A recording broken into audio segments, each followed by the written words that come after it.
Hi and welcome. In this video, we are going to discuss about chef and ice cream question from June Long Challenge. So the question says, chef owns an ice cream shop in Chefland named Scores. There are only three types of coins in Chefland, so that is nothing but 5, 10 and 15. And ice cream will cost rupees 5. Fine. So we will be given, there are n people, so we will be given n values. Each person has just a single coin. It can be of 5 rupees, it can be of 10 rupees, and it can be 15 rupees. Okay, and he needs to buy exactly one ice cream. Fine. Currently chef has 0 coins with him, so we need to end if a person gives 15 rupees, okay, we need to give him change because an ice cream costs 5 rupees, so we need to give him 10 rupees back.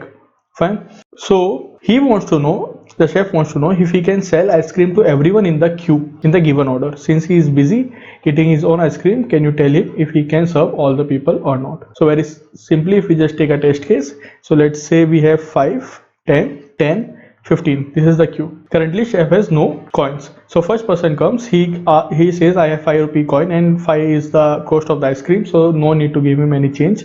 Okay, he can simply buy the ice cream. So the number of 5 rupees coin is increased with chef with 1. Okay, we have now 1 5 rupee coin with us. Okay, because he will purchase the ice cream. Now second person come and he says I want a 10 rupees. I have 10 rupees and I want an ice cream. So chef will give him 5 rupees back. So now we have no 5 rupee coin left with us, but he can serve it. Now another person comes and he says I have 10 rupees coin, but chef do not have any 5 rupees coin to give back. So chef in this particular test case cannot serve all the person, therefore print no. Fine. Let's take one more test case. So let's have 5, 5, 10, 10 and 15. 10 and 15, one more 10 and then 15. Now in this particular test case comes no need to give any change, so C5 becomes 1. Okay, we have now 1 5 rupee coin, then we have another 5 rupee coin, so now we have 2 5 rupees coin. Okay, then a person comes with a 10 rupee coin and we need to give him a change, so we have now just 1 5 rupee coin and 1 10 rupee coin. Okay, and 1 10 rupee coin.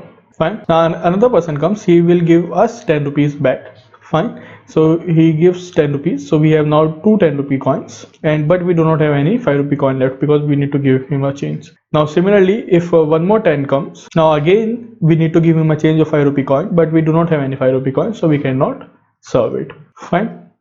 Now if we just change this to 15 at the end, fine, can we serve a person coming with a 15 rupee coin? So for a 15 rupee coin we need to give him 2 5 rupee coins, 2 5 rupee coins or 1 10 rupee coin, correct? Because 15 minus 10 will become 5 and 5 and 15 minus 2 into 5 will also become 5. So do we have a 5 rupee coin? No, we do not. Do we have a 10 rupee coin? Yes, we have a 10 rupee coin, so we can actually serve this person and number of 10 rupee coin is reduced by 1. So for this particular dish case the answer will be yes for this one. Okay, so we just need to follow the same process as we have just discussed. So let's have two variables. Okay, let's have C5, that is the number of 5 rupee coins we have, and C10 the number of 10 rupee coins we have. Okay, so we will simply traverse the array, okay, in the order. So if we have a 5 rupee coin, so we will increment the 5 rupee coin. If a 10 rupee coin comes, so we'll decrement the 5 rupee coin if we have it, and we will increment a 10 rupee coin.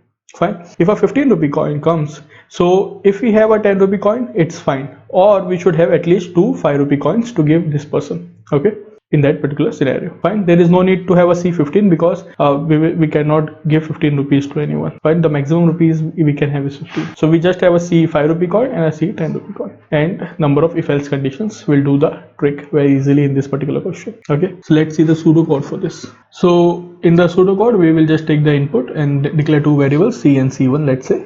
So for loop we will have an array length, for loop on the array length. If the element is equal to 5, we will simply increment our C variable. If the element is equal to 10, we need to check, do we have C? We have at least 5 rupee coin, C5. Okay, if we have, then it will be decremented because we have to give it to the customer, and we will receive a 10 rupee coin from the customer, therefore C1++. If this is not the case, that means if a 10 rupee coin customer comes and C we do not have a 5 rupee coin, so we will make flag equals to 1. If flag is 1, that means we need to print no. Okay, else that means 5 rupee coin customer did not came, 10 rupees coin customer did not came, there is a 15 rupee coin customer. So we'll check, do we have a 10 rupee coin? If we have a 10 rupee coin, we will simply decrement it. If we do not have a 10 rupee coin, there is one more condition. Do we have at least 2 5 rupee coins? If we have at least 2 5 rupee coins, we will simply give that to the customer. Therefore, C is value is decremented by 2. If we do not have 5 rupee coins, if we do not have 10 rupee coins, in that particular scenario, we will simply make else flag equals to 1. That means we cannot serve the customer. If flag is 1, we print no, and if flag is not 1 throughout the array loop, that means we will print yes. Fine. So simple traversal of the array and comparing the just taking two variables and using if else ladder for this particular question. Fine. So now we are going to see its code. Let's see the implementation. So we have taken T as the input, running a test case loop, then taken N as the input, declared our array, taken the array as the input. Now two variables C and C1 and a flag variable. Fine, running a loop for the array length. Now first element, let's say it is stored in X. So if X equal to 5, we increment the coin value of 5. If X equals to equal to 10, we check if coin value of 5 exists. If it is not equal to 0, that means we will decrement it by 1 and increment the value of 10 rupee coin. Fine. If this is not the case, if there is no 5 value coin, simply flag equals to 1 and break. Okay.